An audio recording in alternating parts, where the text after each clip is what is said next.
नमस्कार। धोरण 8 विषय हिंदी चैप्टर 4 उठो धरा के अमर सपूतों। क्वेश्चन 1, निम्नलिखित प्रश्नों के उत्तर दीजिए। 1. कवि महेश्वरी जी धरा के अमर सपूतों से क्या चाहते हैं? कवि चाहते हैं कि देश के युवक स्वतंत्रता के बाद हमारे देश का नवनिर्माण करें। वे लोगों के जीवन में नया उत्साह भरें, प्राणों का नया संचार करें, युग के मुरझाए फूलों को नई मुस्कान दें, मंगलमयी वाणी से संसार को गुंजित करें, तरह तरह के ज्ञान प्राप्त कर भविष्य उज्जवल बनाएं। इस प्रकार कवि महेश्वरी जी धरा के सपूतों से अनेक अपेक्षाएं रखते हैं। सेकंड, कवि ने मुस्कान कहाँ देखना चाहते हैं? हमारा देश वर्षों तक गुलामी के अंधेरे में रहा है।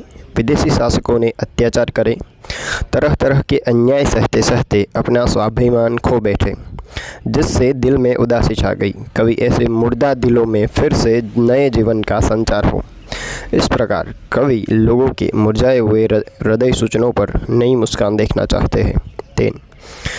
देश के नवनिर्माण के लिए आप क्या क्या करना चाहेंगे?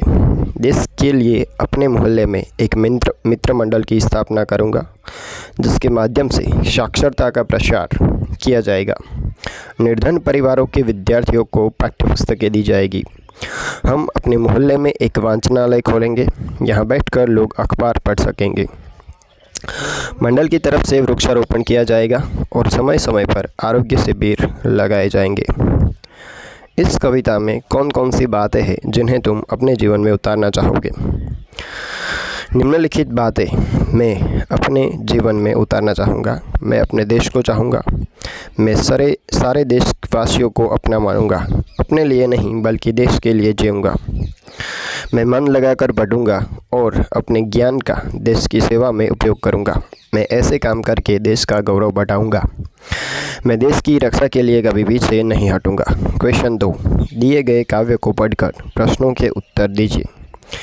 हिमालय हमें क्या संदेश देता है?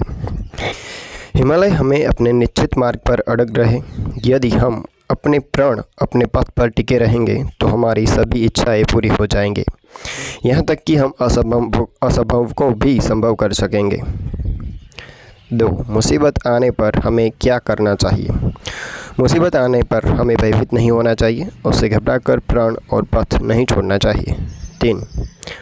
कवि ने हिमालय को सबसे बड़ा क्यों कहा है? हिमालय ने सभी बाधाओं का डटकर सामना किया। वह हर कठिनाई से लड़ा। वह कभी अपने पथ से डिगा नहीं। इस तरह कवि ने हिमालय को सबसे बड़ा कहा है। 4. इस काव्य का भावार्थ लिखिए। जीवन में अनेक समस्याएं आती है, हमें निडरता से उनका सामना करना चाहिए। जो मुसीबतों से बिना घबराए अपने प्राण और पथ पर अटल रहते हैं, वे असंभव को भी संभव कर दिखाते हैं। 5.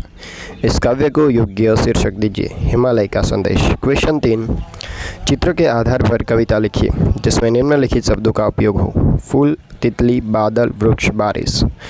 धीरे धीरे बादल बरसे, फुलवारी में फूल खिले हैं, फिर तितली के पंख खुले हैं। वृक्षों ने नवजीवन पाया, बारिश ने है रंग जमाया। कोई न अब पानी को तरसे, धीरे धीरे बादल बरसे।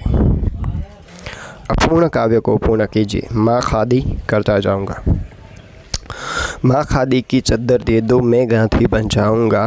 घड़ी कमर में मैं लटका लूँ, आँखों को चश्मा पहना दूँ। माँ छोटी सी लाठी दे दो, ठक ठक करता जाऊंगा। तो यहाँ पर वीडियो पूरा होता है। यदि अच्छा लगे तो चैनल को सब्सक्राइब करें और इसके अलावा चैनल पर आर्ट एंड क्राफ्ट और साइंस एक्सपेरिमेंट के कई सारे वीडियोज़ हैं जिन्हें जाकर आप चेक कर सकते हैं। धन्यवाद।